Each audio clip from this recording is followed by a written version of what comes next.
চিতই পিঠা যদি হয় গরু মাংস দিয়ে তাহলে তো কথাই নাই। কি সুন্দর ভাবো বাবা, চিতই পিঠা আলহামদুলিল্লাহ গরুর মাংসের সাথে ছিল ঝোল। এতটা মজাদার হয়েছে জাস্ট বলার মতো না। আপনারা অন্তত একবার ট্রাই করে দেখতে পারেন। আলহামদুলিল্লাহ খেতে খুবই মজাদার হয়েছে। আসসালামু আলাইকুম। দেখেন এখানে গরুর মাংস নিয়ে নিলাম, পেঁয়াজ 2টা পেঁয়াজ ফ্রাই করে দিয়ে দিলাম, আদা বাটা, রসুন বাটা, পেঁয়াজ, তারপরে মরিচ মশলা, জিরা গুঁড়া, হলুদ গুঁড়া, লবণ, দেন সব কিছু মাংসের মশলা সব কিছু দিয়ে সরষের তেল দিয়ে ভালোভাবে মেখে নিব।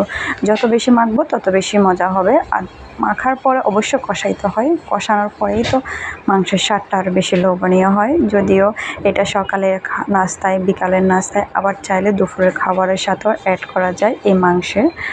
আর চিতই পিঠা এতটা মজাদার আলহামদুলিল্লাহ। এখানে দিয়ে দিলাম জাস্ট একটু করে পানি দিয়ে প্রথমে কষে নেব, তারপর ভালো করে পানি দিয়ে দিলাম পাতিলে।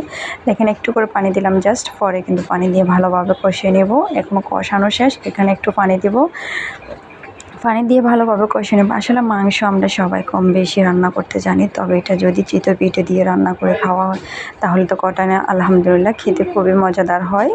এটা মাংসটা এদিকে আমি হালকা পানি দিয়ে কষাইতে দিছি, এইদিকে আমি দিয়ে দিলাম চালের গুঁড়া, সাথে দিলাম লবণ, একটু সয়াবিন তেল, রান্নার তেল, আবার সাথে একটু কালার হওয়ার জন্য হলুদ, 1 চিমটি হলুদ দিলাম। আপনারা স্কিপ করতে পারেন, আপনাদের পছন্দ মতো চাইলে দিতে পারেন, নাও দিতে পারেন। আমার কাছে ভালো লাগছে তো আমি দিলাম।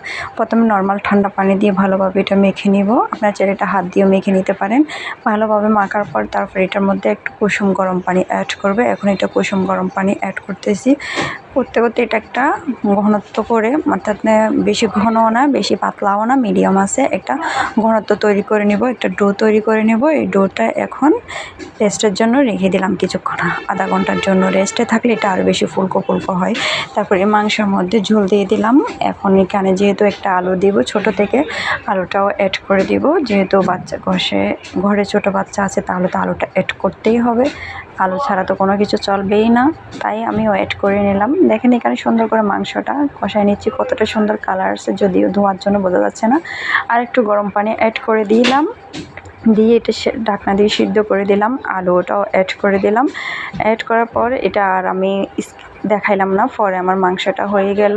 হওয়ার পরে এখানে তো একটু বার্গার দিতেই হবে, রসুন দাগ, যেটা গ্রামের বাসা বলা হয়। একটু রসুন দিয়ে তেলটাকে ভালোভাবে বার্গার করে নেব। দেখেন কতটা সুন্দর হয়, জাস্ট ইয়ামি। কালারটা দেখেন, এরকম মাখা মাখা ঝোলের সাথে চিতই পিঠা জাস্ট জমে খেয়ে কে পছন্দ করেন বলেন তো চিতই পিঠাটা বানাবো।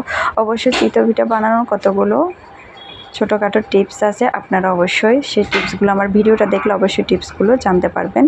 আসলে বড়োনার মধ্যে এরকম, এই যে এখন এটা একটু ঘনত্ব করে, এই বড়োনার মাছে যে ঘনত্বটা আছে ওটার মধ্যে প্রথম আমি এমনিতে নর্মালভাবে ইউজ করতে চাইছিলাম, বড় দেখতেছি উঠতেছে না, কিন্তু যখন আপনি ওটার মধ্যে একটু পানি দিয়ে তুলবেন জাস্ট পিঠাগুলো খুবই সুন্দরভাবে ওঠে।